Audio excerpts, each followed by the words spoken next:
Đàm Tùng Vận có bạn diễn chênh lệch chiều cao dễ thương nhất, diễn xuất của cô ấy tự nhiên và trôi chảy, và cô ấy rất được khán giả yêu thích. Tôi đã xem tất cả các bộ phim truyền hình có Đàm Tùng Vận thủ vai và thấy rằng cô ấy thực sự có một đặc điểm siêu ma thuật. Bất kể nam diễn viên lớn tuổi hơn hay trẻ hơn cô, một khi họ diễn cùng cô, cảm giác cặp đôi ngay lập tức tăng lên, và với sự chênh lệch chiều cao dễ thương nhất, họ trông rất hợp nhau.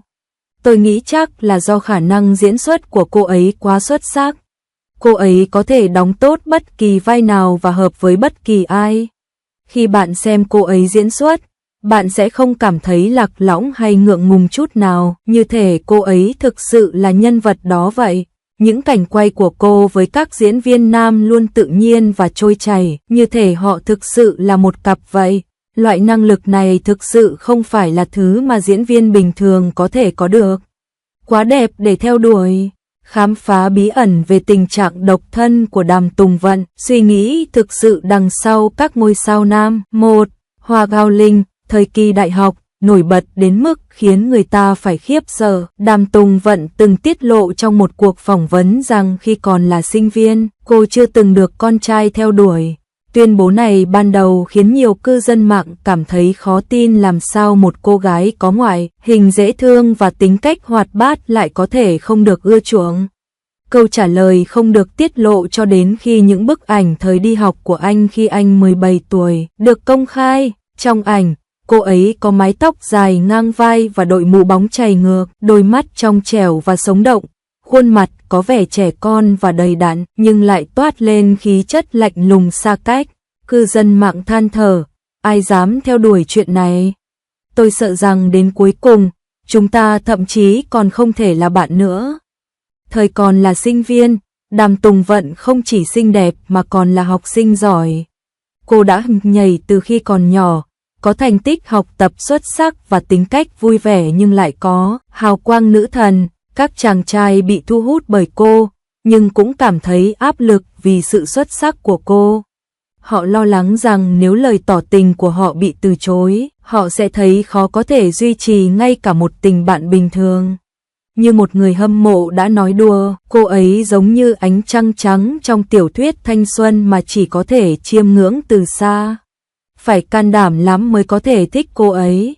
2. Rào cản kép về sự nghiệp và tính cách, chỉ tập trung vào bản thân và không có thời gian cho tình yêu. Sau khi bước vào ngành giải trí, con đường sự nghiệp của Đàm Tùng Vận gần như gắn chặt với sự nữ tính của cô.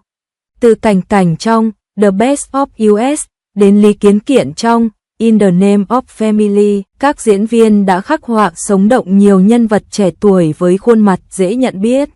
Khi làm việc với nam diễn viên kém mình 9 tuổi, cô cũng thể hiện sự hợp tác tốt, không hề có khoảng cách tuổi tác rõ rệt. Tuy nhiên, sự nữ tính này đã trở thành một nhãn mác vô hình trong hành trình cảm xúc của cô. Khán giả đã quen với hình ảnh trong sáng của cô, trong khi những người trong giới có xu hướng coi cô là chị hoặc em trai. Cô từng hợp tác với các ngôi sao nam như Bạch Tịnh Đình và Ngụy Đại Huân. Mối quan hệ của họ rất thân thiết nhưng chỉ dừng lại ở mức tình bạn. Ngụy Đại Huân từng thừa nhận trong một chương trình tạp kỹ, tính cách của Tống Vân rất hào phóng, ở bên cô ấy giống như anh em vậy. Tôi thậm chí không dám nghĩ đến chuyện yêu cô ấy. Ngoài ra, Đàm Tùng Vận cực kỳ lý trí trong việc xử lý các mối quan hệ.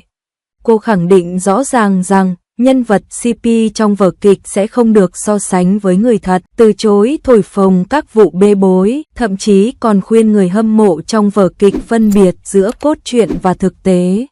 Thái độ lý trí và kiềm chế này vô hình chung làm nản lòng những người theo đuổi tiềm năng.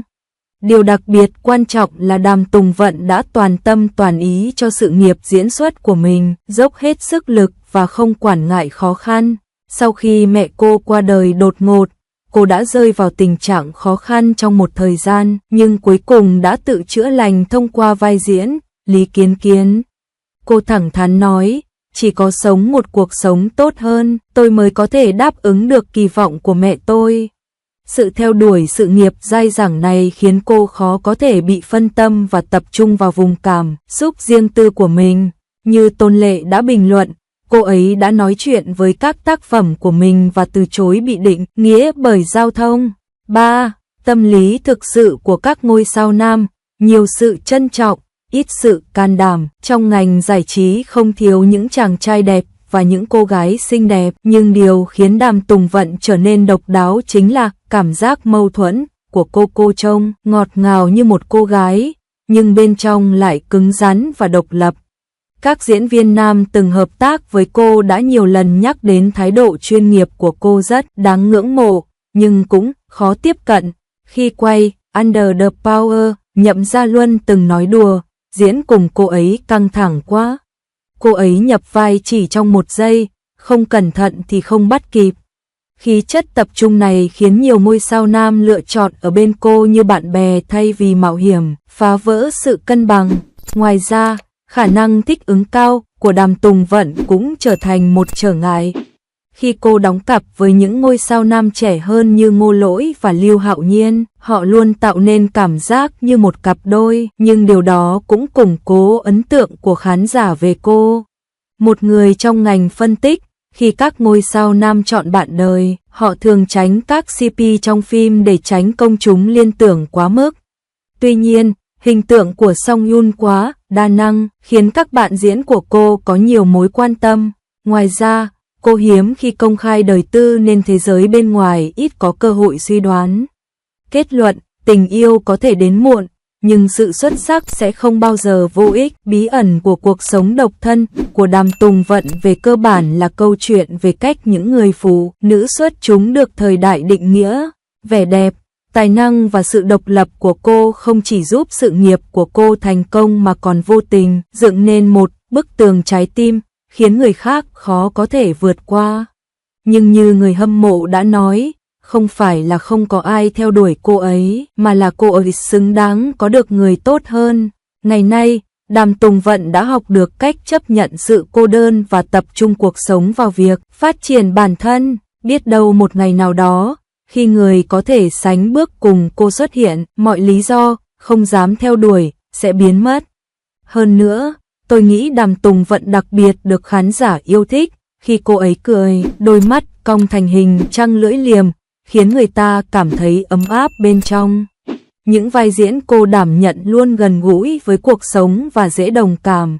Vì vậy, khi xem phim của cô ấy, tôi luôn thích thú và có thể xem nhiều tập cùng một lúc mà không dừng lại. Nhìn chung, Đàm Tùng Vận thực sự là một diễn viên xuất sắc.